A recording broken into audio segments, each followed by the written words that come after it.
We call it the virtual runway, and it gives everyone an opportunity to, link to us and watch a fashion show unfolding, and to be able to order the clothes online.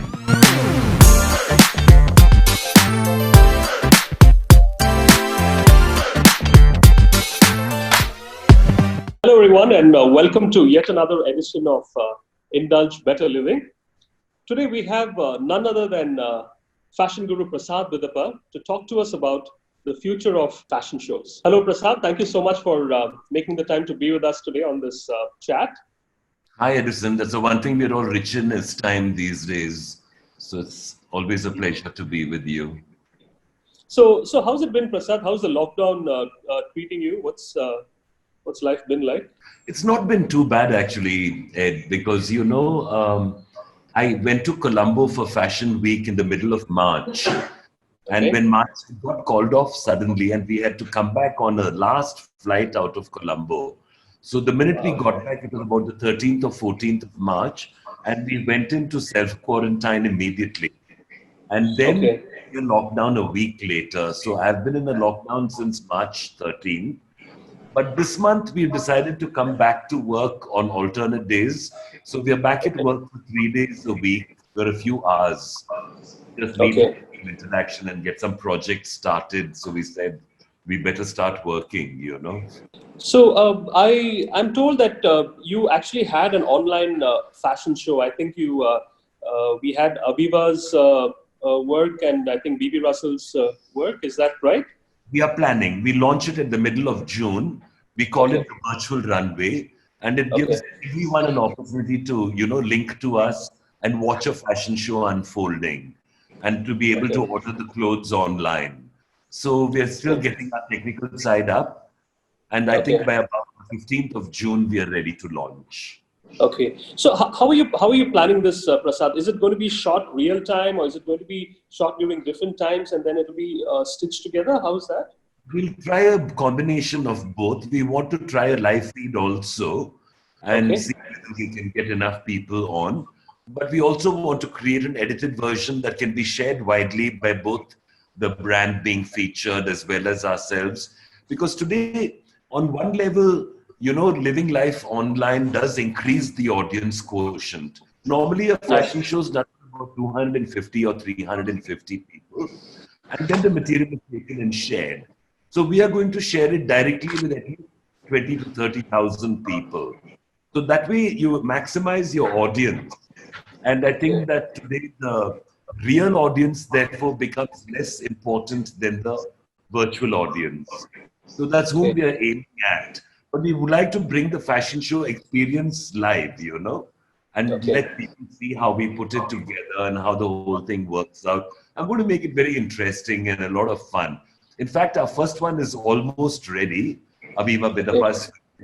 And as soon as we launch that, you'll get a very good idea of in which direction we are going.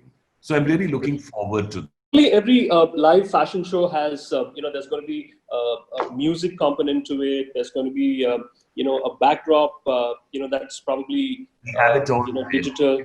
Completely street fashion show with models and makeup and hair, stage, light, music, sound, the works. Wow. It's a big ticket, really. Production is a big ticket. So we are going to do what we do best. I mean, in 40 years, I've presented some of the best shows in India. And now I'd like to get onto an online space and get more and more people to share the experience. Do you think this is the way forward for all fashion shows now, Prasad? Do you think people are going to be adopting this even post the lockdown? See, currently a lot of us buy online, but the online experience does not necessarily give you a feel or a look and feel for the garment. But if you're watching it in one of my virtual fashion shows, you will see how it moves, how it works. You can see whether it's going to suit you or not. And then you can connect to our online stylists for advice. If you want to know which color would go well with your complexion, or if you know what kind of a body fit works for you, then our stylists will step in to advise also. So it's going to be a 360-degree experience of fashion. And I think it's going to be very interesting because over the 40 years, we've learned such a lot. I'd like to share that with my audience. I'd like to tell them how we put a show together and why a particular model wears a particular design, why a certain model wears a sari, why is this male model who looks better in a suit than in casual. So people will get an idea of how to dress themselves. It's going to be a learning experience. It's going to be something that they can share in, and learn from. And I think that's very important, to be able to give good advice. Because unfortunately today, there are a lot of people online and charging money to give out advice and giving some horrible advice also. And the fashion industry has always been full of charlatans, who take young people for a ride. So I want to really get rid of all that and show people how they can participate in the process of fashion, in the process of modeling, in the process of fashion design, and how to go about it the right way. We'll guide them down the right path.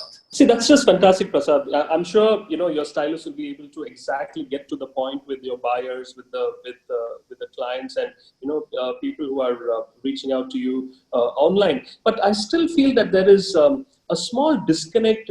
When you actually get the product. Recently, I bought some. I had ordered for some masks. I wanted a very cool black one. So I ordered on Amazon. What I received was something in pink. In pink? In pink. So I actually ordered again, and this time I got something green checks, and I've only been ordering black. I think there is some kind of a disconnect, towards the end of the line, So how does that happen? I mean, if the people at dispatch are being careless and taking the orders wrong, then they're not going to last long as a website. Because even over there, there's exploitation. Take a lot of leftover fabric, make any old rubbish with it. I mean, I've been wearing masks which are very professional, and I've been wearing ones which are terrible. I had recently tried on one which almost tore my ears off, because it was so tight and so narrow, very poorly made. But a lot of young designers and a lot of friends of mine are making hand-woven masks, which are very beautiful. Okay. And they ask you for your measurement and say, tell us what's a comfortable measurement for your year-to-year kind of thing, and we'll do it according to that. So I suppose that's couture in masks now being made to measure, But I believe that khadi masks are definitely better than wearing synthetic masks. Because lately we've been reading about people who've had very bad experiences while exercising in synthetic masks. They say that there is no aeration, and therefore you're breathing the nitrogen and carbon dioxide that your body is expelling. So there's no fresh air intake into your lungs at all. And I've heard of some rather horrendous accidents that have happened to people who are exercising in synthetic masks. So I realized that better than wearing a mask even is just wearing a cotton or khadi gamcha, a tiny cloth, and you wrap it around your nose and you can keep breathing, and it allows fresh air to come in. Whereas the synthetic ones are trapping air, So don't wear a non-breathable mask. I think it's very, very dangerous, especially for older people. Coming back to your fashion shows, that are going to go online. Let's say you're having a runway. You will have a runway, right? I mean, there will be models. So, considering that, the models on the ramp will actually be working together, are they also going to be wearing a mask? Is that going to be a part of a accessory in the future? Social distancing, and we're going to make models come in very limited numbers of 4, and those 4 will shoot the clothes that they are going to wear, and they will leave, and then the next 4 will come. So we will keep lots of social distancing and hygienic procedures in play to make sure that nobody is getting infected or nobody is carrying any infection. We'll make sure that we take everyone's temperature when they come in. So we're going to take all the precautions. We have a crew of about 10 people whom we have to also deploy during the shooting, the film crew, and of course the models also. Then we have the stylists, the hairdressers. So everywhere we are trying to keep social distancing at play and trying to get them staggered to come in during 1 or 2 days of filming, You train models, and you've been working with the models very closely, and you work on their exercise routines, you work on their diets. How much of a change do you foresee in that aspect of your work? I don't see too much of a change, because we hope to get back to the Prasad Bidapa Institute, which does 2 or 3 training modules every month. And then we do a very big annual one in partnership with the Phoenix City Mall. And, I think that by the end of this year, we should be good to go in meeting people again and having, congregations of people come together. And I suppose it can't be, I mean, anyway, in a training, we normally have about 15 people to 20 people, not more than that. So social distancing is quite easy to do because we use a very large space for training. So I don't see that changing so much. And if I have to do it online, I'm not very comfortable because, sometimes when you have to correct a girl's walk or something like that, you need to be doing it on a one-on-one basis. I can correct her up to a certain point online, but I would rather be with her to be able to show her how to utilize eye contact and how to get the right attitude on ramp, how to get your turns perfectly, how to get your walk perfect. I think these are hands-on things that cannot move online very easily. So I'm going to hope and pray that we get back into a situation where we are allowed to mingle and get limited amounts of people together. I understand that they're going to allow congregations of not more than 50 people. For me, that's very easy because to put a fashion show together, that's exactly how many people I need, including the technicians, models, and crew, and my staff, and all of that. So I think we should be able to handle this properly and in a very responsible way, Ed. Have you attempted any kind of online training these past couple of months? Just to maybe engage with your programs, and we've been doing a lot of programming, but not training necessarily. And normally we don't put our training online unless it's to a closed group, because it is also intellectual property for us and we don't share it that widely. Yes. People who come to us have to register and come in.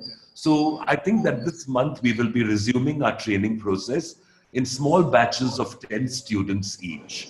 So then we can have a lot of social distancing between them and, make things work. But I would rather have a three-dimensional feel to a training program rather than do it online. This is also the time, after college, when many people come and register with you, right? I mean, we have a big list. I've got a waiting list of more than 100 people waiting to start training again.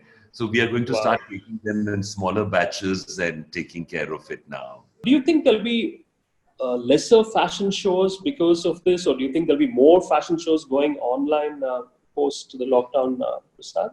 I'm kind of hoping that we'll go back into doing actual fashion shows, but more in an outdoor kind of a format than indoors. But then five-star hotels also have very good air conditioning systems which actually sterilize the air and can disinfect the air. Now today, malls like Phoenix Market City and the prestige malls and all are putting in new systems of air filtration, making sure that they have new filtration systems that are coming in to pump clean air into ballrooms and shopping malls and areas like that. But I still would like to do outdoor stuff because I feel it's clean and healthy, and the chances of getting infected when you're sitting outdoors socially distanced are far less than when you're sitting indoors. So maybe that's a way to go back into it slowly, see what the traffic can bear in the beginning, and then slowly get back into the process again. Do you think this is also a time to, probably look back and see if we really need the number of fashion weeks that we've had to launch designers, or maybe we could look at maybe smaller events with more control? Perhaps. You see, fashion being what it is, I think it needs that human touch to really experience fashion. I mean, I'm sure that even you go to a mall to buy clothes, you look at shirts, you look at pants that might suit you, you try to see whether you can have a try, or fit them on and see whether they fit you properly. Now, it'll be very difficult to recreate that experience online, but the way people like Myntra and Amazon sell clothes, they have the model photographed in the garment, and a lot of young people order 2-3 garments, they try them on at home and return the 2 that they don't want. People are ordering Nike in 2 sizes, one larger, one smaller. Then they try on the one to see which one fits them better, and they return the other one. And I'm sure that many of these companies must be trying to minimize, returns, because it must be a huge loss for them, So like that, it might be very difficult to replicate the experience of fashion. And people will continue to order them in multiple numbers so that they can have the tri-room fitting experience at home. And then look at themselves in a full-length mirror and say, this suits me, this doesn't suit me, I'll return this, I'll keep that. But in innerwear and swimwear, returns are not allowed because these are intimate products. So a lot of hygiene issues kick in. So people are not allowed to return this. So they have to be very careful about how they're buying, make sure they get their sizing right, and make sure that they, do it properly. So I think people also have to learn a new way of shopping, learn a new way of, navigating the fashion buying experience. And I think that we will manage. I'll tell you, especially in India, we are a very jugaad lot. We know how a solution for everything. And I sincerely feel that by the time Dussehra rolls around, India would have bounced back to being exactly where it left off. So I'm kind of hoping that by June, July, the monsoon months, we may lose out a little bit. But in the fashion industry, the monsoon months are the least profitable months when not much shopping happens. So if the summer went, then the monsoon goes. But hopefully for the festive season and by winter, we should be rocking again. I'm hoping to see that, Ed. Yeah, I wish the same. Just one last question, Prasad. I know you spend a lot of time on your shoots, on your fashion shoots, and I've seen you, actually stand there yourself and direct many of these shoots. Now, has this taken a hit during this lockdown period? I hear there are a lot of photographers who are actually doing these shoots online, and but has that happened? Have you attempted something like that? Some of the top models have been directed over the phone by photographers, and their husbands or boyfriends or someone have shot them. It's fun, and it's a way to keep yourself busy. But nothing can replace the ultimate fashion shoot because it takes such a large crew of people and machinery and all sorts of things to get that perfect shot together. So that's not going to happen. I've noticed that people like Mintra have started showing garments on hangers, but you see very few garments have hanger appeal. A garment that looks fantastic on a lady may not look that good on a hanger. So they're going to lose out on sales if they do too much of hanger technology. So they've either got to start using proper mannequins, or to start using models again, and I'm sure that part will bounce back. And look at the handloom sector, for example. Today, the handloom sector is in a position of being able to market itself rather well because handloom fabrics have made better masks and better gamchas. People have understood the importance of the Indian textile tradition, of our traditional fabrics and textiles that are hand spun, hand woven, and handmade. And I think this is a good time for all of us who wave that flag to get onto platforms and say, look at what India produces in its villages and towns and cities that are all done by hand. Today, India is the last country that can claim the production of so much of beautiful traditional textiles and of the handwork that we are so famous for. Khadi doesn't even exist in any other country except maybe Bangladesh, where Baby Russell has spent a lifetime trying to promote it with a great amount of success. And Baby Russell has also come to India and created programs which have helped people access the handwoven treasures of India. And I think that this is going to be a very big fashion statement in the coming months and coming seasons. People are not going to be so keen to be wearing synthetic Chinese products or synthetic fabrics completely meaningless, production of which damages the earth to a large extent. Fashion has been a damaging industry to the earth, and we have to stop that. We have to stop the overproduction of garments because you see the big companies produce garments in huge excess of what the actual demand is. Whereas the handloom sector produces exactly for the demand. So we all have to start getting down to slow fashion now, move away from fast fashion, buy more meaningfully, buy more Indian. Even our Prime Minister has said, go local. And if you take designers like Abraham and Thakur, they take local textiles, local techniques, but they create a global product. And that is what all our designers need to be doing, to take the beauty and the heritage of India and make it into a global sensation. And that's where the challenge lies today, Ed. Yeah. A little birdie told me that you're working on something with Abraham and Thakur. So can you throw some light on that? Abraham and Thakur are two of my most admired designers in the country. Yeah. They have consistently used Indian textiles and Indian crafts to create products of great beauty and individuality and of international appeal. So I really admire them as designers the way I admire designers like B.B. Russell, like Rajesh Pratap Singh, Rohit Bal, and many others who have taken the Indian textile tradition and kept it close to their hearts and shown their customers how to use this with great regard and a sense of pride.